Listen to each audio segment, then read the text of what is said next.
You are listening to a special edition of the Colts Report. Will Rutherford's and Sam Frick's reaction to the Colts' devastating 36-19 loss in Jacksonville on Sunday. Only on the Central Indiana Sports Report. Welcome back, Colts fans, to the Central Indiana Sports Report for a special edition of the Colts Report. With me, I have Will Retherford of the Strictly Biased podcast and Sam Frick, Sam the Man Frick of ANEC Sports, to get their reaction to the Colts. Was it 36-19? I think was the final. Loss to the Jacksonville Jaguars. One of the worst days to be a Colts fan that I can remember. Greg, where do we even start with this one? I mean, really, it's like Groundhog Day. Remember that show from that movie in Groundhog Day where the main character always wakes up to the Groundhog Day every for eternity? That seems to be us right now. Every year we go to freaking Jacksonville and we completely crap the bed every time we go to Jacksonville for 10 straight games. I don't know how in the world that we continue to find ways to lay an egg that badly. And the crazy thing is, Greg, me and Will were not surprised whatsoever that we struggled once again in Jacksonville. That's not what pissed me off today. Same. What the worst part about this, Greg, is now Daniel Jones is done for the season. And now we have no quarterback with the playoffs The season's right over. on a thread of a needle. The season, but they didn't lay an egg. Their quarterback got hurt while the game was 7-7, and they brought in Riley Leonard, and everybody knew the game was over right then and there. We They didn't went lay down. an egg. That was game. The drive that Daniel Jones had was beautiful. They just stomped him all the way down the field, and then it all ended. Yeah. And I think that's exactly what would have happened had he not gotten hurt. But you're talking about going from a B- quarterback to a quarterback who's wasn't even that good in college last year, and was never known for throwing the football. And it's just it's too bad that there was no Anthony Richardson there, although I'm not sure the results any different. But it's all over. This was fun, but Chris Ballard's done. I assume Steichen's done. Daniel Jones, might as well cut him right now. They're talking about a 9-month recovery. Just cut him right now. He won't come back. There's no point. No point in re-signing Daniel Jones. Unless you're building a franchise with your heart. That's the only reason to even consider bringing back Daniel Jones. It's unfortunate, I think, for Steichen and Ballard because they're going to lose their jobs on something that may be completely out of there. In all honesty, with the Jones injury, they've completely changed how the season will be viewed. And doesn't matter. It's just it's a really just Colts defining loss. This is just where this franchise has been in this spot for 10 years. They've not been able to get themselves out of it. I guess the reset will be well respected. I've been calling it for 3 weeks. I said that there's been something wrong with this team, and I didn't think they'd make the playoffs 3 weeks ago, and I definitely am right about that now. I don't see any situation unless Riley Leonard can come out and have a week of game plan behind him. There was enough that you could see flashes of him being a decent NFL backup. I don't think you saw more than that, but you saw his ability to keep plays alive. His ability to. I think that he played fine, considering all of the circumstances. There was enough there. Even if his limitations of a passer, he's still going to be able to be mobile. But you're not saying they're making the playoffs, right? No matter. Come on. It's awfully hard. We've seen weirder things. There's weirder things have happened than Mason Rudolph led the Steelers to the playoffs 2 years ago. Weirder things have happened. Am I expecting it? No. I'd put the odds at 10% they make the playoffs, but Riley Leonard was good enough. Didn't you go to a Riley Leonard game live last year, Will? Didn't you? He's not that good. He's not going to be the quarterback does a nice job with his legs for sure. You can tell he is a quick thinker, which is an important trait for a quarterback. But this team isn't going to the playoffs. Riley Leonard is the type of quarterback that if you give him a lead, he can be really good. if they can get out to leads, he absolutely can win you games because he's going to be good with his legs. You're going to open up a read option, zone read part of the offense that Daniel Jones did not have. Tell me the Riley last Leonard's 3 going to win in weeks. Seattle next week. I've said Seattle's not good at home. I don't know what it's befuddling to teams that they are below 500 in the Mike McDonald era at home. They lose games at home all the time. They're good on the road. I would not be surprised if the Colts could win next week in Seattle. Well, can I say this real quick? Because I think there's one way where the Colts could make the playoffs with Riley Leonard. And Riley Leonard's not a good quarterback. I agree with you 100%, Greg. Maybe this is the wake-up call for the Colts to say, we need to get JT more involved. They have not been getting Jonathan Taylor involved at all in recent weeks. He has not been getting his typical production in recent weeks. And when he gets his 90-plus yards rushing, we have won games. I understand that's what Daniel Jones, and we're going to look back at the season and say Daniel Jones had some would say a career season up to this point, up until the injury. But maybe now with Riley Leonard be the quarterback, maybe this is a wake-up call to say, we need to get Jonathan Taylor more involved in the run game. That's the only way the Colts are going to make the playoffs at this point. Because you're not going to get the same dual-threat passing ability that you've been getting with Daniel Jones. Now you're not going to get that. Now you're going to have to get Jonathan Taylor more involved. But even then, it's going to take a valiant effort from the Colts. And I agree with you, Greg. No matter what happens this season, make the playoffs or no playoffs, Chris Ballard's done. And I would argue Shane Steichen's done no matter what, too. I think the night that sealed the deal for Chris Ballard and Shane Steichen wasn't drafting Anthony Richardson. It was drafting Latu ahead of Jared Verse the next year because that defense would look completely different. Well, I think it was career defining for him because Latu is not his player at that spot to begin with. He was going to draft Brock Bowers. That was absolutely who he was going to draft, who would have been a complete game changer for this organization. He's made even worse than Anthony Richardson NFL quarterbacks look pretty good. So he's like a general manager. He couldn't figure out how to make a decision on the fly. For whatever reason, the first round has befuddled him. He's been, I think, pretty good outside of the first round. He's found a lot of NFL talent elsewhere, but that's just not going to cut it in this job. You've got to Leonard getting hurt changed everything for the Chris Ballard era. Absolutely. That defense was designed for him to be the backbone of it. The injury was just as catastrophic as this Daniel Jones injury was. I don't know if Daniel Jones makes a difference. It sure seemed like we weren't going to be able to stop Jacksonville's offense either. It would have been a shootout, I think. The weather probably was going to end up playing a huge role. The second you lost Daniel Jones, you didn't really sit on your couch and say that the Colts had any chance of winning this game, regardless of what happened. Guys, I haven't looked at an NFL mock draft all year, and now I'm about to start doing that. It doesn't matter. They don't have a first-round pick. You know, that's the thing. We have no first-round pick. We can't wait to the Jets. You get picks in the second round. But let's be real, Greg. Where are you going to find the second round that's going to help this team next year? A lot. Well, I think we'll see what Peyton Manning can do with a second-round pick. Because I'm telling you guys, that's what's about to happen. It's not. He's not. We've had this discussion off air, on air. He's not going to be the president of the Colts. It's just not happening.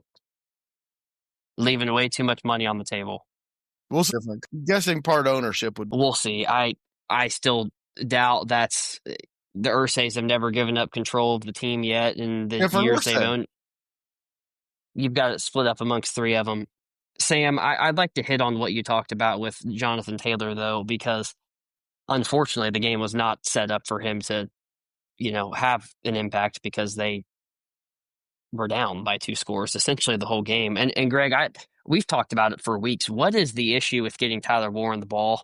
It felt like they were so creative the first 9 weeks of this year to find a way to scheme him open, and for whatever reason, it's just not worked the last 5 weeks.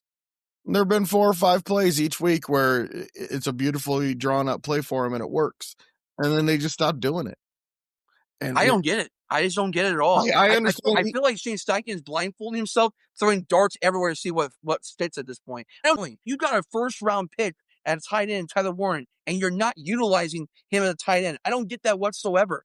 It's just been baffling move after baffling move. I understand Daniel Jones being injured really hurt us from winning this game whatsoever. I agree totally. we were not set up to succeed. You cannot throw Riley Leonard in cold turkey and expect to win that game. But it's been way before that incident happened, where we've just been making baffling mistakes the last few weeks of not utilizing our skilled players to our biggest potential, which is why I've said Shane Steichen is as much of a hot seat as Chris Ballard is, who, by the way, Ballard's fired. I don't care what anybody says, he's done. Gone. But the thing about it is we're not utilizing our talent enough.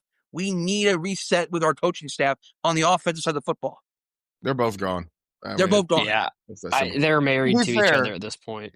To be fair, Warren has gotten a lot more attention the second half of the season. That's why Alec Pierce is getting more balls. That's why Josh Downs is getting more balls. They just have not drawn up enough for Warren at all. I'm still, the pass defense just looked atrocious, even in bad weather. They just can't get home. They literally, the sole issue with this pass defense is they have a front four that cannot get to the quarterback for at all. It just puts so much pressure on the back end. And I hate to say it, Lawrence threw about 3 balls that are Mahomes, Allen, and Joe Burrow balls that were just, you played the right defense and just got burnt. It was just a perfectly placed football. Including a couple I couldn't believe that the guys who made the catch actually made that catch, because all they do is drop passes all the time. It was baffling. This is just such a disappointing loss. This team had a chance. It was all out in front of them. They go win this game, and they kind of can control their destiny if they want. Okay, so Will and I, we had a talk after their last show. We talked about Trevor Lawrence in his career. He has been successful against the Indianapolis Colts. He can look sometimes pedestrian to everybody else, but for whatever reason, he has been really good against the Colts. No matter if it's an Indy or at home, he has mostly been good against the Colts. We kind of saw this coming, and I told Will, for as mediocre as Trevor Lawrence can be at times, he has way more upside that he can be a level of Mahomes and Burrow and Allen and whatnot. Daniel Jones, I understand he had a great start, but let's be realistic, Brad. And the reason why we were concerned about Daniel Jones long-term was, at the end of the day, it's just Daniel Jones. So now that he's out and we know he's probably not in the long-term picture now, where do we go from here, Greg? Because we're not bad enough to get a quality collegiate quarterback right now, but we're not good enough to be at the level of contending at this point. Where do we go from here? There are a lot of options. Second-round draft pick, if you get the right guy. There's going to be free agents who are going to be available.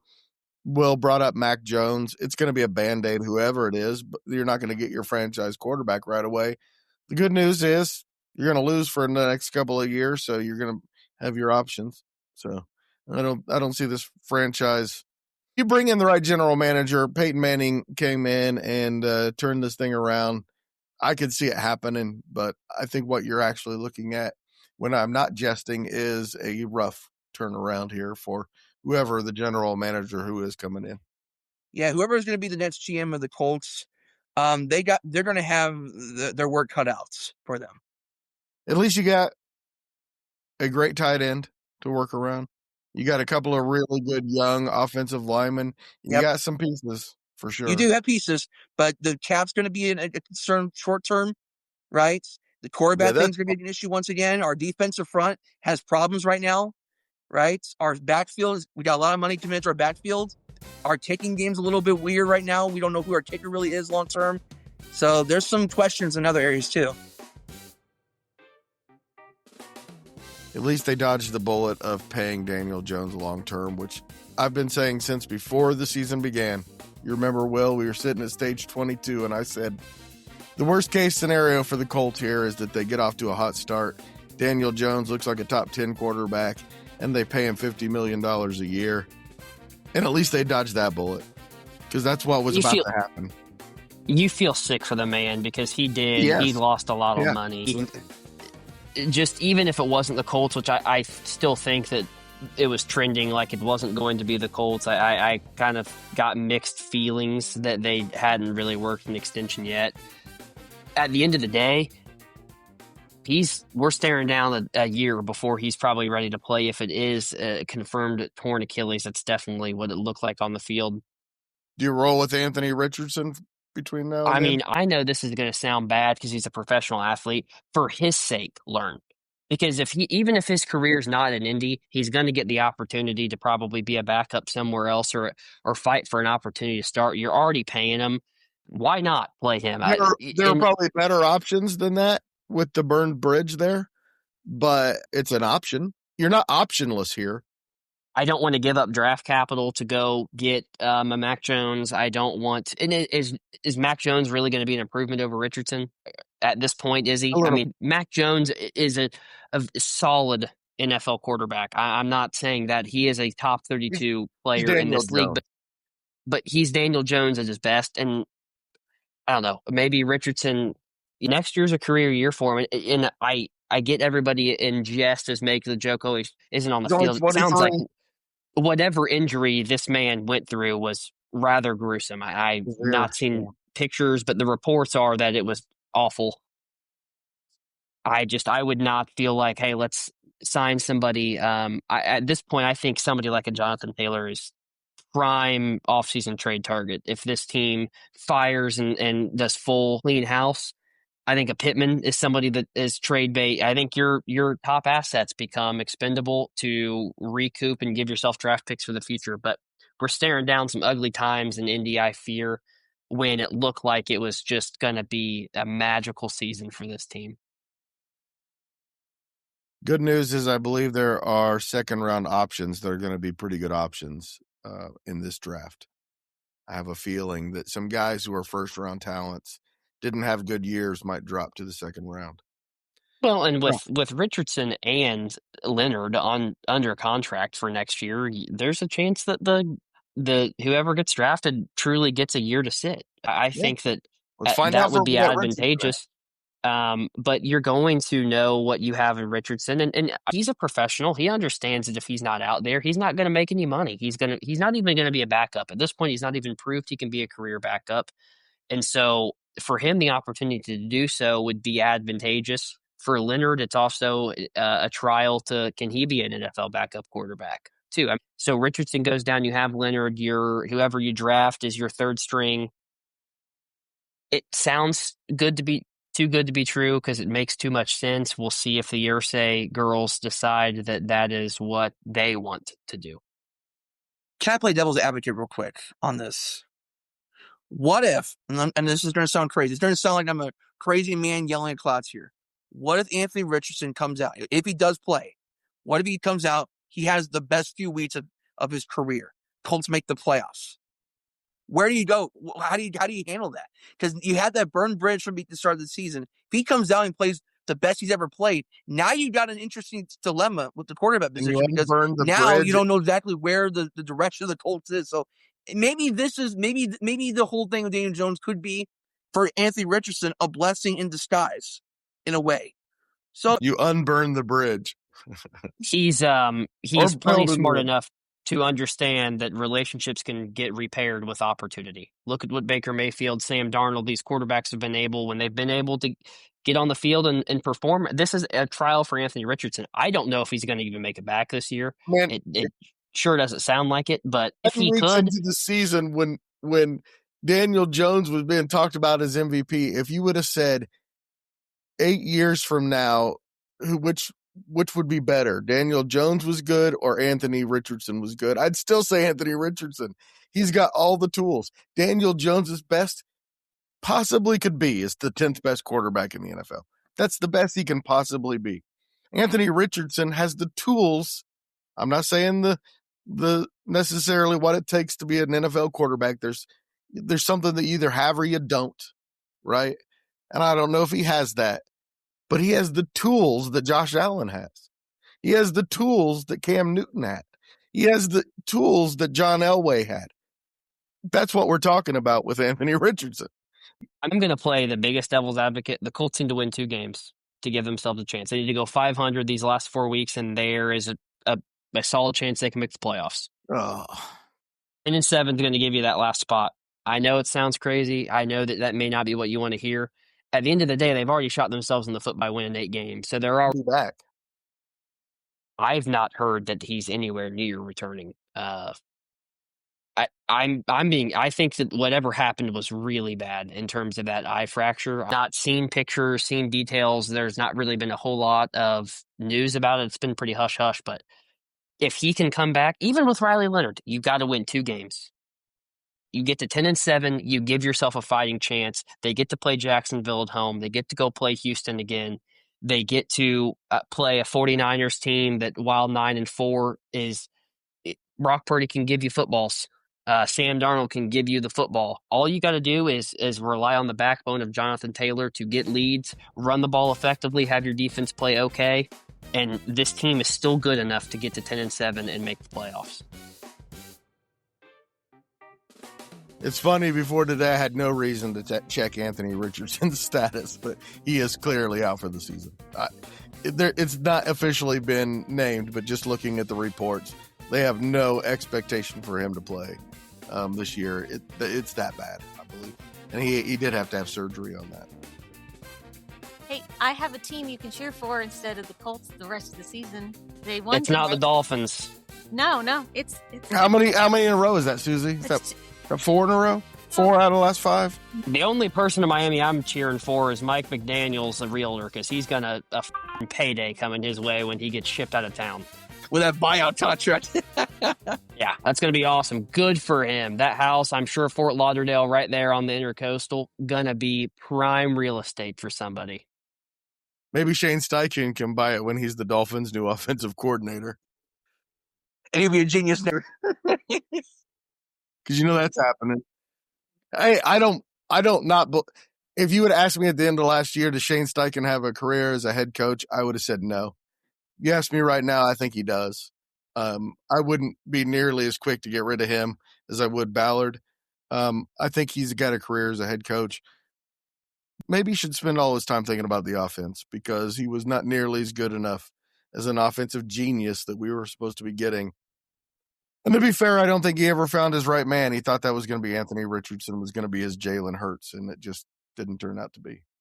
Awesome. You were literally hired to make him Jalen Hurts, and you failed that. So Miserably. We'll see. And therefore, he shall be gone. Peyton Manning, president. No, I've never said that Peyton Manning is going to be the general manager. I don't believe that Peyton Manning is going to be the day-to-day personnel operation guy. I think he's just going to be the team president like John Elway was. I'm kind of jesting, but I do think it's a possibility. I think it's something that he would be interested in. And it's not so far out of left field that it sounds like ridiculously crazy. I just think, given his status right now as a content creator, I guess you could say, I would be awfully surprised to see him. And as team president, he could still do some of that. Not as much nearly, but he could still do some of that. As general manager, of course he couldn't. I'm not saying he's going to be general manager. He would hire someone to be his general manager. Thanks once again to Sam and Will, and thank you for listening. Please do us a huge favor. Share this podcast with a Colts fan in your life. Help us spread the word that the Central Indiana Sports Report is here talking about what Central Indiana sports fans are talking about every single day.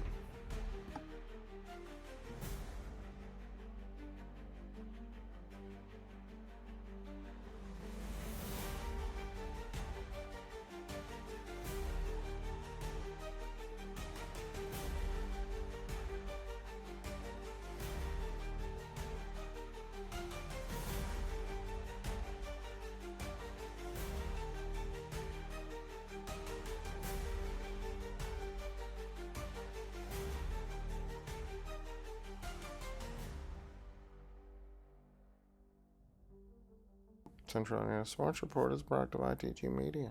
And I love music.